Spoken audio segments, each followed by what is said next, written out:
नमस्कार, मेरा नाम अनुभव है और आप देख रहे हैं विंद फर्स्ट। 4 दिन पहले हमारे संज्ञान में एक मामला आया था जहां लाल गांव में पदस्थ एक शिक्षक अनिल कुमार तिवारी जी ने अपनी जीवन लीला समाप्त करने की कोशिश की। उन्होंने अपने हाथ की नस काट ली और बताया गया कि एक कथित तौर पर एक पत्रकार और टीआई के द्वारा दबाव बनाने जाने पर उन्होंने ये कदम उठाया। आज हम यहाँ आए हैं क्योंकि हमें पता चला कि उन्होंने एक बार फिर यह प्रयास किया है। हमारे जानकारी में ये मामला आया है कि उन्होंने फिर दोबारा ऐसी कोशिश की है।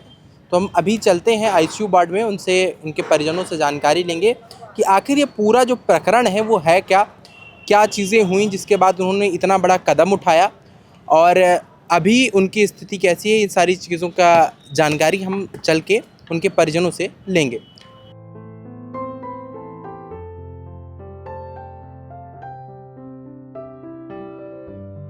क्या नाम है आपका? पवन तिवारी। तो आप उनके क्या रिश्ते में भाई लगते हैं। अच्छा, तो ये जानकारी चाहिए थी कि पूरा प्रकरण, पूरा मामला क्या है, कैसे इस चीज़ की शुरुआत हुई कि उन्होंने इतना बड़ा कदम उठाने का नौबत आ गई उनको। ये घटनाक्रम 15/5/2026 का है। उनका प्लाट है जनता कॉलेज के पास अरुण नगर में। जी।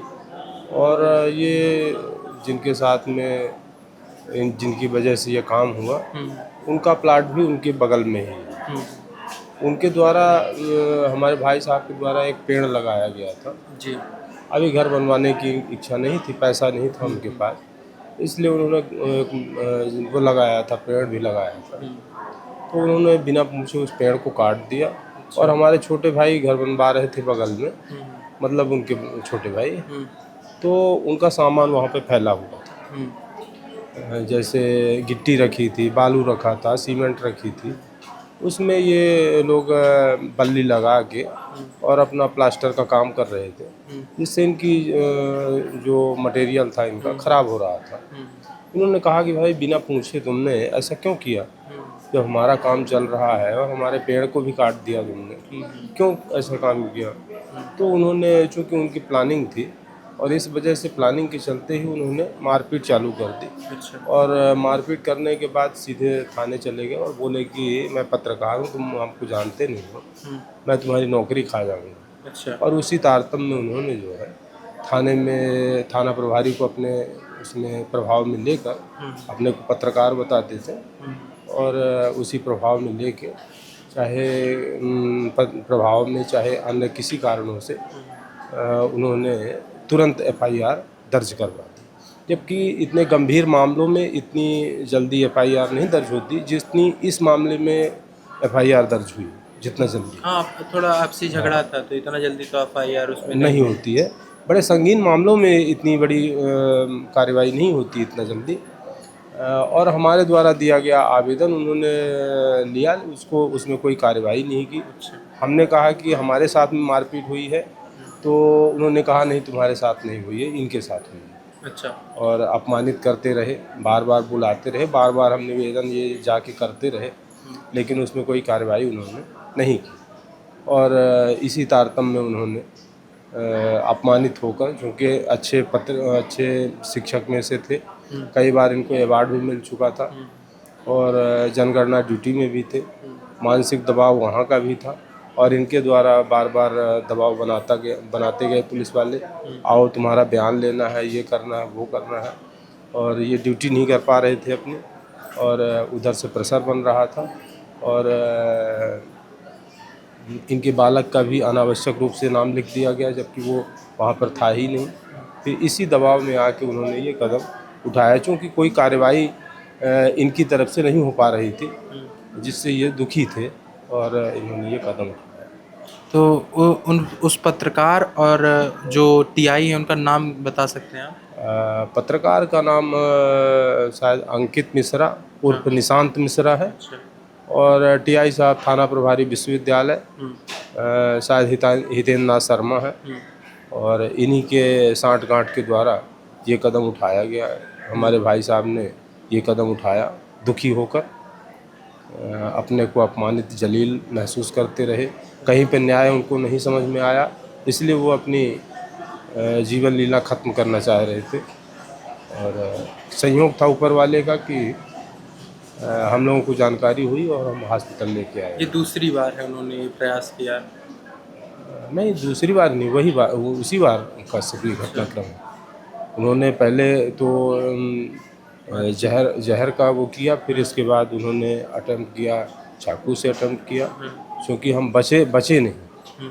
ये कार्रवाई उन्होंने इस हिसाब से की थी और उन्होंने कलेक्टर साहब तक भी कोई याचिका? कलेक्टर साहब को भी हमने आवेदन इस विषय में दिया है कि निष्पक्ष जांच इसमें करवाई जाए और हमें न्याय दी जाए।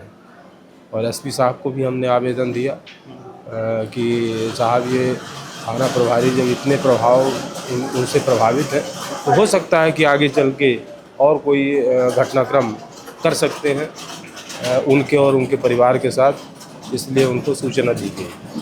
तो ये जो आपने आवेदन दिया वो ये घटना होने के बाद दिया या पहले भी कोई आवेदन उनके द्वारा दिया गया हो कलेक्टर साहब के पास या एसपी साहब के पास? कलेक्टर साहब और एसपी पहले क्यों देते? पहले तो कोई ऐसा प्रकरण ही नहीं था। जब प्रकरण उठा 15/5/2000 के बाद, तो 15/5 को तो ये घटना ही हुई जो कथित पत्रकार के साथ में ऐसा हुआ, और फिर इसके बाद 21 तारीख को ये घटना हुई भाई साहब के साथ। तब हमने फिर आवेदन वहाँ दिया एसपी साहब को और कलेक्टर साहब को। तो आपकी क्या अपील है कलेक्टर साहब? हमारी ये अपील है कि इसमें निष्पक्ष कार्रवाई की जानी चाहिए और न्याय की जीत होनी चाहिए और जो दोषी हैं उन पर कार्रवाई होनी चाहिए। इस मामले की अतिरिक्त जानकारी के लिए हम विश्वविद्यालय थाना पहुंचे थे, लेकिन अभी जहां पर जो थाना प्रभारी हैं उनके द्वारा बताया गया कि उनके सुपीरियरों द्वारा किसी भी प्रकार की बाइट देने के लिए मना किया गया है, क्योंकि ये जो पूरा प्रकरण है सीधा उनके खिलाफ है। तो उनको भी किसी भी प्रकार का कोई भी मीडिया में कोई भी चीज़ बोलने के लिए, अपना पक्ष रखने के लिए ऊपर से मनाही है। तो अभी हम यहाँ से सीधे चलेंगे सीओ साहब के पास और जो उच्च अधिकारी हैं, उच्च आला अधिकारी हैं, उनसे बात करेंगे। अब यहाँ से हम सीधे चलेंगे जो यहाँ के इनके उच्च आला अधिकारी हैं उनसे बात करेंगे और पूरे प्रकरण को जानने की कोशिश करेंगे और अभी तक ये मामला कहाँ तक पहुँचा है, इसकी इन्वेस्टिगेशन क्या है और इसमें कितने तथ्य और सामने आए हैं, पूरा मामला क्या है, वहाँ चल के जानते हैं। सर, हाल फिलहाल में एक केस बहुत प्रचलित हो रहा है। एक टीचर हैं जिन्होंने सुसाइड करने की कोशिश की, उन्होंने 2 बार सुसाइड किया। तो इसके उपलक्ष्य में हम टीआई साहब से, विश्वविद्यालय थाना के टीआई से भी बात करने की कोशिश की, तो उन्होंने बताया कि ऊपर के अधिकारियों द्वारा उनको मना किया गया है कुछ बाइट देने से। तो हम ये जानना चाहते हैं कि जांच कहाँ तक पहुँची है और क्या पूरा प्रकरण क्या है। देखिए, प्रकरण की डिटेल तो आपसे नहीं शेयर कर सकते हैं अभी, क्योंकि वो जांच में है। पर मुख्यतः ये है कि 2 पक्षों का विवाद हुआ, उसमें एक ये पक्ष है और एक तो उनके साथ वाले उन्हीं के परिवार में कहीं है, उनका विवाद हुआ है और उसमें उनकी तरफ से जो है मारपीट की शिकायत की गई, जिसमें कार्रवाई की गई। जो शिक्षक के परिवार हैं उनके द्वारा जो है ये शिकायत दी गई है कि उसमें कुछ नाम जो हैं झूठे हैं, उसमें नहीं है, तो उसके संबंध में जांच की जाए और अपने उनकी तरफ से भी कार्रवाई की जाए। तो उनकी जो जांच है वो सीएसपी साहब को दी गई है, जो तथ्य आएंगे उसके हिसाब से कार्रवाई की जाए। हमने इस मामले में अभी एसपी साहब से बात की, उन्होंने कहा है मामले की जांच चल रही है और जो भी दोषी होगा, जब भी ये रिपोर्ट आएगी और जो भी दोषी होगा उसके खिलाफ सख्त से सख्त कार्रवाई की जाएगी।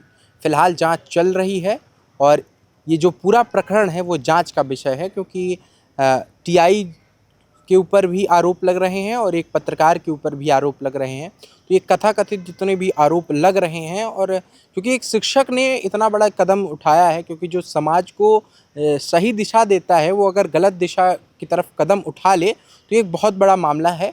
और अभी इस मामले की पूरी जांच चल रही है, अभी जांच रिपोर्ट आई नहीं है और जब भी जांच रिपोर्ट आएगी तो एसपी साहब का एक ही कहना है कि जो भी कार्यवाही होगी, जो भी दोषी पाया जाएगा उसके खिलाफ सख्त से सख्त कार्रवाई की जाएगी। मैं अनुभव, कैमरामैन मैंग के साथ विंद फर्स्ट।